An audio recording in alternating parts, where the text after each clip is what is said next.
She'd never seen him in any sort of coat. The temperature had dropped 20 degrees since last weekend. It was beige, with a belt he let dangle at the sides. "You off to climb Everest?" she said, feeling trapped in her seat at the table. She didn't go to great lengths primping before she saw him, but she did brush her hair and her teeth and change out of her old slippers with the stuffing bulging out. Until this moment, their encounters had been quite formal, with precise beginnings and ends. No sleepovers, no weekends away. Neither had ever dropped in on the other like this. Their children had never met. Their touching was tentative, nearly absent-minded, though her memory of it was acute, a confusing ache of pleasure and shame. No intercourse. Miraculously, they were in silent agreement about that. Her dog, Walt, nudged Tom's hand with the long bridge of his nose, but Tom didn't respond as he usually did. He just stood there in the doorway, his eyes flicking over her impatiently. He was going to break it off. It couldn't have been clearer to her. This was just the way he would do it, in person, in a parka, perhaps after a trip to the dump. He needn't bother. It was hardly anything to her. She had enjoyed his company, his lack of demands on her, but that couldn't have lasted much longer. "I'm sorry," he said, pointing to the sea of essays. "I know I'm interrupting." His hands were red from the cold. Let's just get it over with, she thought, anger and humiliation prickling her throat. Her mind felt calm, detached, but her heart had another engine altogether and thudded painfully. "I just had this... I was planning to... but it just made me so crazy, all the..." He walked the length of the kitchen, away from her, the bulky parka sleeves squealing as his arms flailed about. She wondered if he'd stitched it himself, this awful coat. She wished she'd never said she loved him. She was just being polite, returning the compliment late one evening. But now it turned out he'd been mistaken. Of course it had been too soon. His wife had only been dead a short while. She wished he'd just spit it out and go home. He reached the far counter, spun around, and with 3 long strides he was there before her, hovering over her and her work. He smelled of something familiar. Maple syrup, maybe. His eyes finally settled on hers.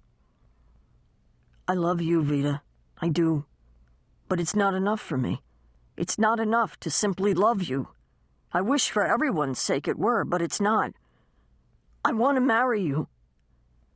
A laugh or a sob, Vida couldn't tell which, pushed its way out of his chest. "I want to marry you." Out of the parka came a ring, no box, that clinked as it landed in her teacup. "Damn," he said, fishing it out with thick, shaking fingers. "I'm sure you've had better proposals than this. I'm just not that type." It was, in fact, her first proposal. Another woman, a better woman, might have confessed this. She never would. She had let him believe, along with everyone else up here, that she'd been married to Peter's father. The ring hovered now, too, caught in the tips of his fingers. Suddenly she understood the true role of the ring. It forced, as T.S. Eliot would say, the moment to its crisis. Without it, a proposal was just a question, a query, and the response could be the beginning of a conversation that might last weeks or years. But the ring demanded the final answer within a few seconds. You either reached up and took it, or you kept your hand on top of Hank Fish's essay on Emerson. And once you took it, you'd have an awkward time of giving it back. But to not take the ring, to leave it untouched, to watch it go back into the parka pocket, the proposal marked with a fat F. Who could deliver that blow? She heard Peter upstairs, crossing the landing to the bathroom. She'd always imagined these moments filled with ecstatic conviction, but this moment was about ending the embarrassment, stopping the shallow breaths through Tom's nostrils and the little laugh sobs he was trying to suppress. It was about Peter upstairs and her terror of the mornings, and all the years they'd been alone together in this house. Whether she spoke or simply nodded, she'd never know. All she knew was that the ring, several sizes too big, was slipped on her finger, and Tom was kissing her, then burying his face in her hair, then kissing her again. Everything felt rubbery. She had the sense, despite his enthusiasm, that it wasn't really happening this way, that they were rehearsing, hypothesizing, and that the real moment would happen later, would happen differently. Tom called up to Peter, who launched himself down the stairs immediately, his lack of athleticism embarrassing to her in Tom's presence. His face was bright red. He already knew. Even before Tom made the announcement, clutching her at the shoulders, she saw that Peter already knew. "I am so psyched," he said, pumping Tom's hand, then raising both fists in the air as if it were the successful end of a soccer game. "Congrats, Mom," he said to her, and pecked her on the cheek. There was a bit of a bristle to his chin. "This has been a long time coming." He was beaming at her, though he barely knew Tom.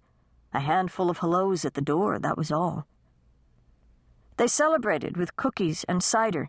She filled the glasses, passed the plate, but still she was somewhere apart from her body, and this moment was somehow apart from the rest of her life. Again and again she felt they were practicing, all three of them, and each time she smiled at Tom or Peter, she felt they were acknowledging that, too. She walked Tom out to his car. She hoped that this would serve as their date, that she could have the rest of the evening to herself to finish her work. But he hugged her again and said he'd pick her up at 7. He got into his car, then leapt out. "I almost forgot." He reached into the back seat. "A little engagement present." It was a blue box with his insignia on it, Ballou Clothiers. He had been that certain she'd say yes. "When I was a very little boy," he said, leaning against the car and pulling her toward him in a gesture of familiarity that was probably familiar only to his wife, in the grave. "My grandfather made a dress for a customer, a very simple dress. A few weeks later, a friend of hers came in the shop and ordered the exact same dress. She said her friend had told her it was a magic dress. After that, he got another request, and another. My grandfather must have made 25 of those dresses.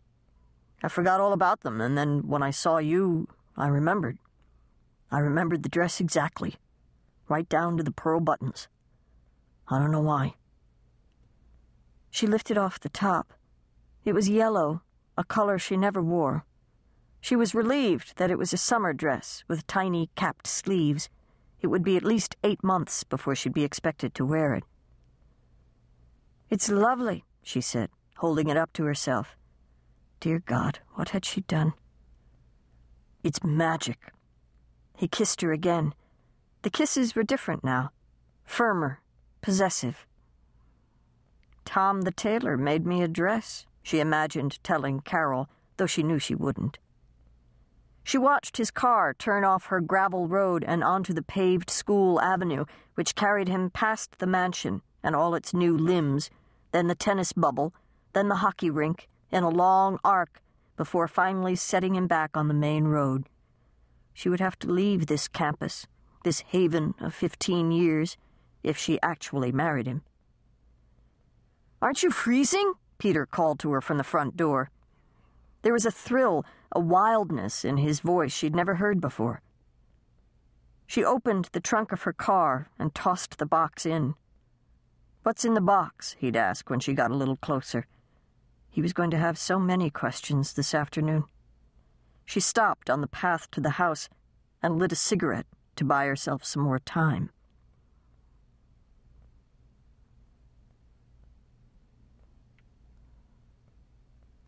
Chapter 2. At his mother's wedding, Peter danced with his new stepsister, Fran, whose attention had slid over the top of his head at the beginning of the song. She wasn't focused on anything in particular, which made her lack of interest in him all the more apparent. But he was simply happy to be dancing with her.